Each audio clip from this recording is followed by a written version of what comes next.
Hey friends! So today we are going to be talking about the Aquarius New Moon, which is squaring Uranus in the sign of Taurus pretty tightly. It's taking place on Friday, February 9th at 2:59 p.m. Pacific. And so remember, a new moon is when the sun and the moon are conjunct one another, and they will be conjunct at 20 degrees, 40 minutes Aquarius. And Uranus is squaring them from the sign of Taurus, the bull, at 19 degrees, 10 minutes Taurus. So it's a pretty tight square.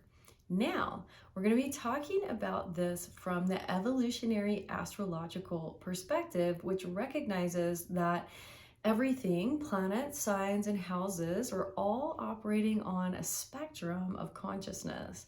And one side of that spectrum is the healthy expression of an energy. It's what the energy wants. It's how it wants to move and be and express in the world. The other side of that spectrum is what we would call the shadow side of the spectrum, a Jungian term. And this is when the energy is playing out toxically or dysfunctionally. It's not fully aware of itself. And so it'll kind of go into this unhealthy realm. And so what we want to do when that happens is to work with our awareness to, one, be able to see that it's not playing out as it could be, and then to start moving the energy to the healthy side of the spectrum. Okay, so Aquarius is the water bearer, and that does not mean that it's a water sign. Okay, Aquarius is the last of the air signs. And this gives Aquarius this remarkable ability to see with upeksha, which is a Sanskrit word that means a kind of a 360-degree vantage point or an eagle eye view. So it can see with clear awareness, almost like the third eye open vision. That's what Aquarius brings. That's one of its superpowers. It's what it wants to get, okay, in this lifetime. But part of that process is moving through a term that Carl Jung phrased and coined called individuation. So Aquarius is here to actually individuate away from herd instinct, away from what everybody else is doing, mainstream reality, status quo reality, in order to truly know its unique and authentic self. Because so much of who we think we are when we come to this planet is colored by the culture we grow up in, is colored by family structures and dynamics, is colored by the belief systems of what we inherit from our predecessors, our ancestors, our epigenetics, and our own karma, right? So this process of individuation is actually truly knowing oneself beyond all of the cultural contexts that I'm referencing here, and also beyond the karmic context that I'm referencing here, because those of you who have worked with your own karmic path recognize that it can feel so sometimes heavy and intense and real that it's the only reality. But in truth, when we're walking the path of self-knowledge or self-awakening, self-awareness, like Aquarius wants us to do, we recognize that, oh, this part of myself that I thought was me was actually just a veil keeping me from being who I truly am and who I came to this planet to be in this lifetime. And Aquarius wants to see and know and understand that truth, okay, that it is unique in and of itself. Because yes, we are all expressions of a bigger consciousness. That's very Piscean. We are all the one.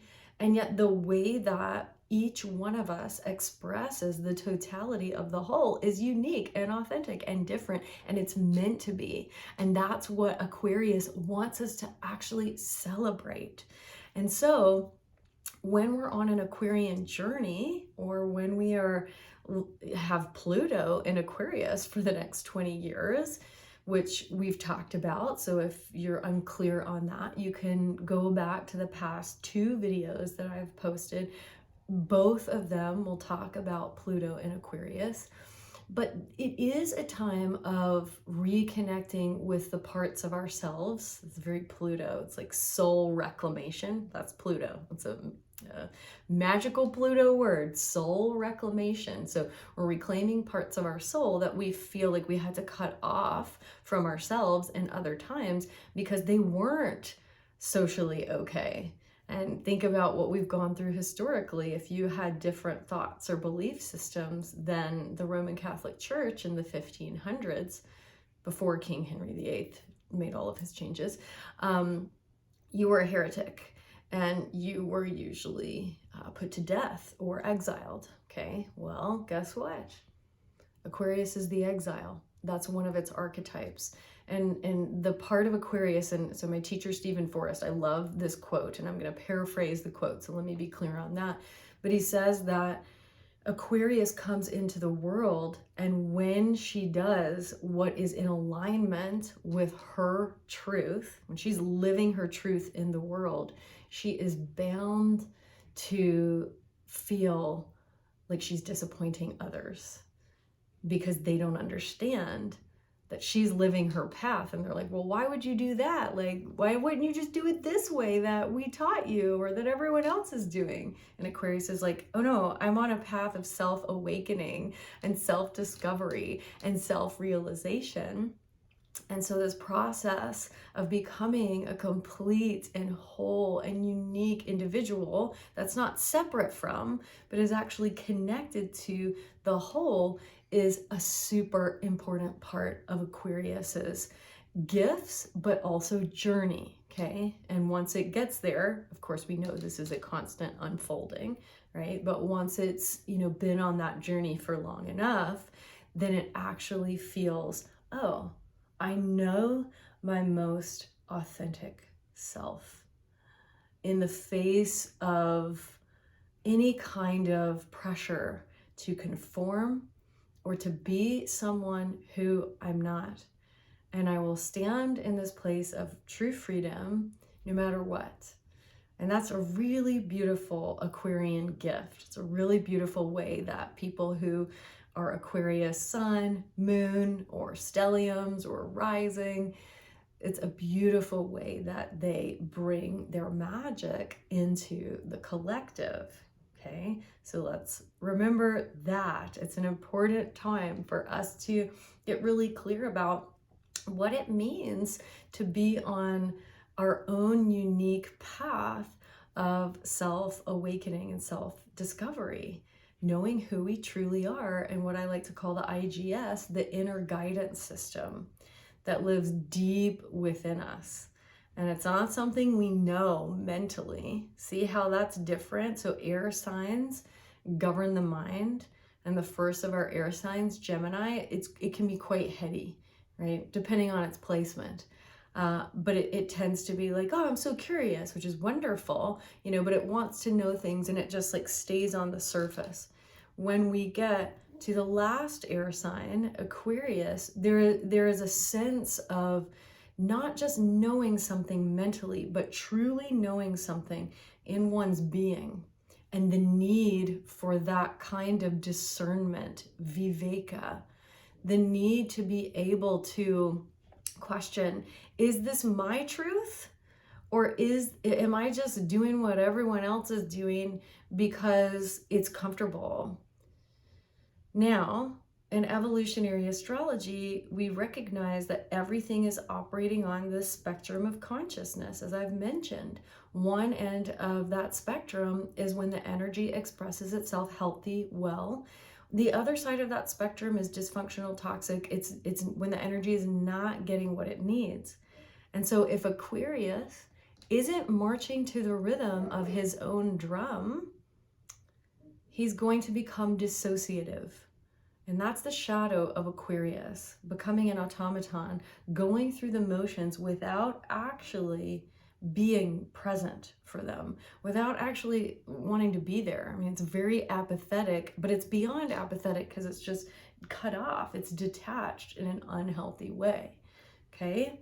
And so what Aquarius invites us to do is to really, well, question the dominant paradigm, to ask the right questions, and to also, because we can also go in shadow to the teenager who's just like, it's so stupid, like, I'm not doing that, or, you know, whatever.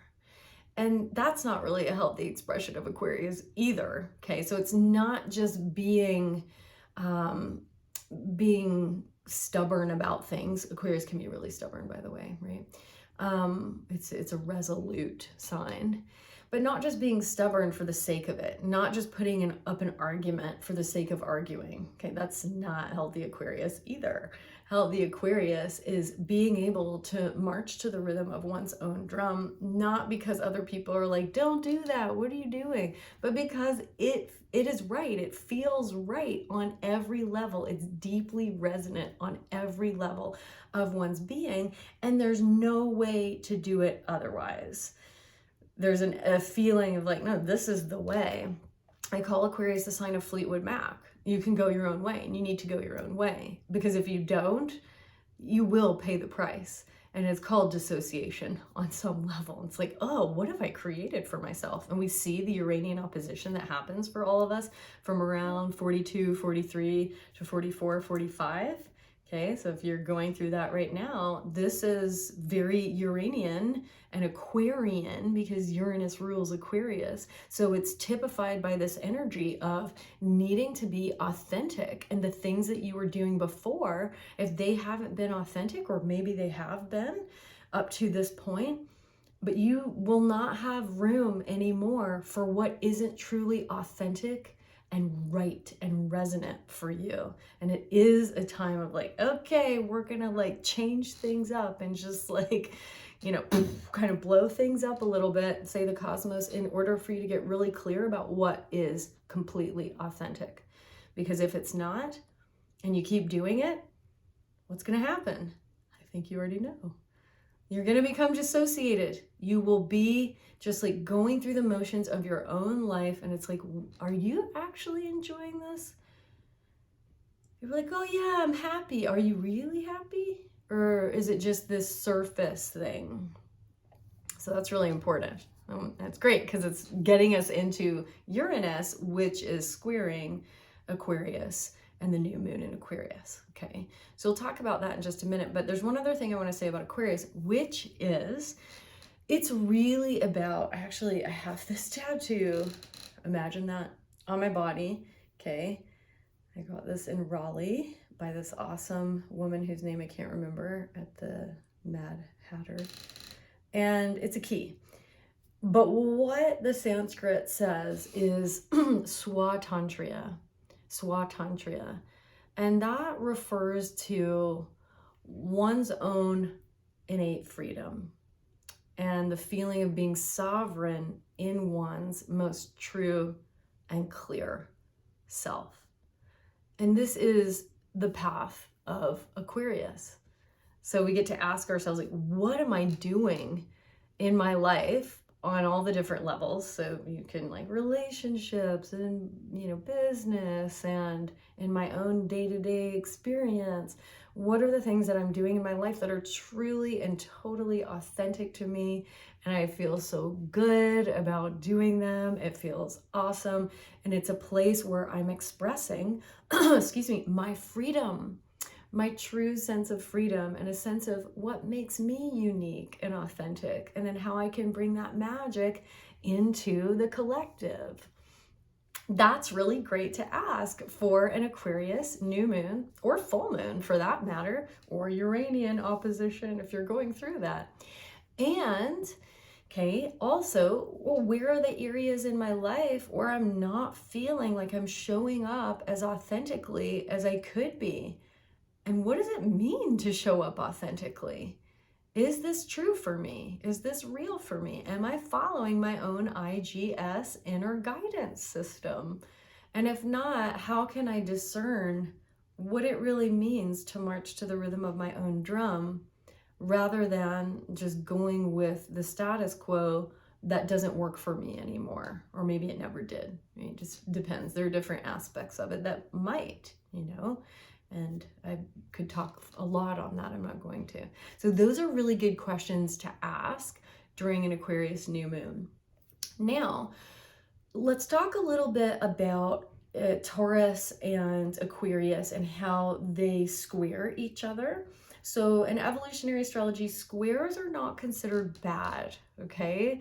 Yeah, they're more challenging. They're hard aspects, so they are more challenging. They create friction, and sometimes if we don't have friction in our lives, we won't go through or initiate a change. So really important that we actually have friction sometimes in order to create some kind of transformative change, okay?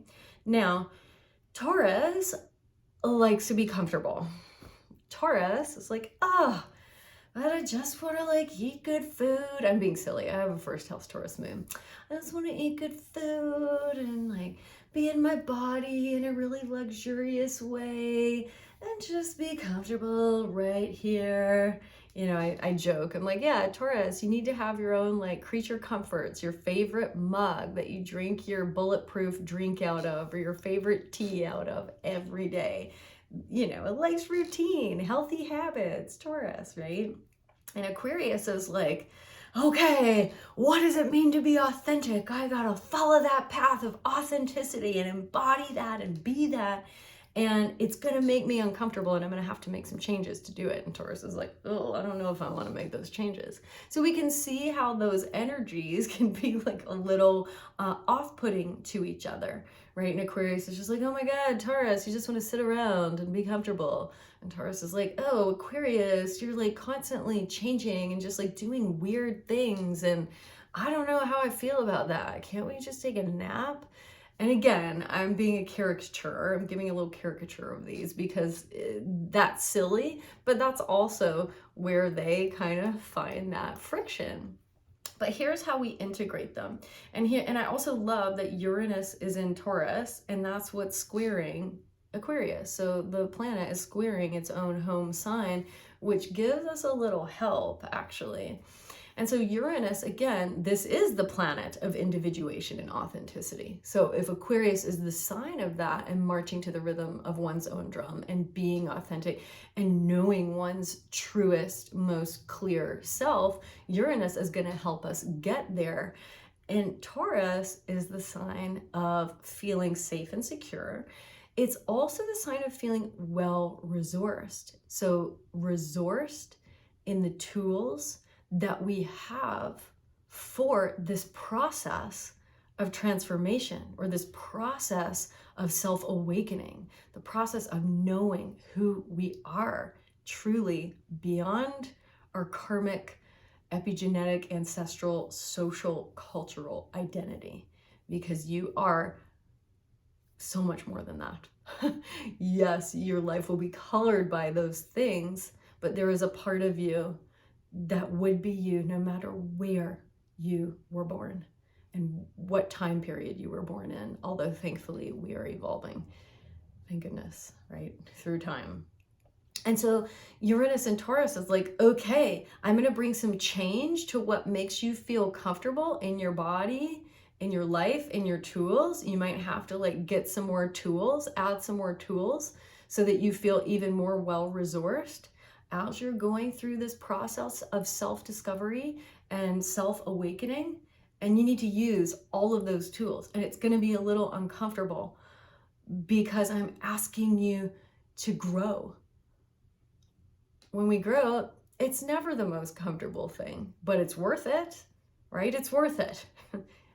I would say it's fulfilling, it's rewarding, and to be free of the ideas of who we thought we were to actually be who we came here to be, that's worth it.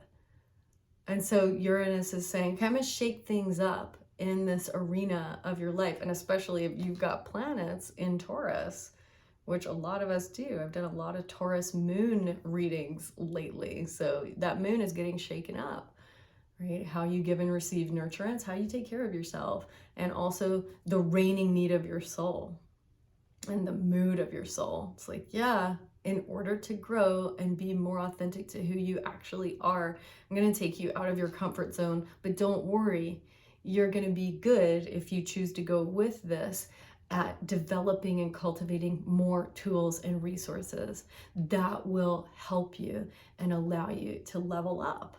And essentially that's what's going on. And so this is what we're all being asked to do in our own, again, Aquarian, unique ways, okay? And right now, with Pluto in Aquarius and entering the age of Aquarius, there's just like a whole lot of shaking going on, right? Because old systems are crumbling so that we can actually be the people we came here to be and not let these old mentalities and ways of interacting with reality, including our own daily lives, affect us as much as maybe they did 200 years ago. I couldn't be this person 200 years ago. You couldn't either, okay? And so, what does it mean to be authentic to your deepest, truest self? What does it mean to let your own inner guidance system lead the way? And what does it feel like when your IGS is leading the way rather than an old belief system, right? A social construct or a mental construct, a karmic construct. Because when the deeper part of you is leading the way, it feels qualitatively different. What is your experience of that? And Taurus, Uranus and Taurus wants us to know how we embody that. What does that feel like in our tissue, in our skin, in our muscles, in our nervous systems? What does that feel like when we're actually being authentic to who we are and not who we thought we were? So this is an awesome time of self-exploration. And you can see I didn't really talk a ton about the collective, which in traditional astrology, we talk a lot about the collective for Aquarius. And what I'm getting at here is something, it's a process that we all have to go through or get to go through to evolve, in order to evolve and in order to really be the beings we came here to be. And that, when you are your most authentic self and shining the beauty that only you can bring into the world, that changes the collective. That allows the collective to shine even more brightly. And you can go back to that Indra's net or web example and see it. So I hope you have a really beautiful Aquarius new moon, square Uranus in Taurus, and I hope you really know who you are in your heart of hearts, at the core of your being, so that you can bring this beautiful part of yourself forth and live it in the world freely and clearly, uniquely, authentically. All right, thank you. Have an awesome new moon.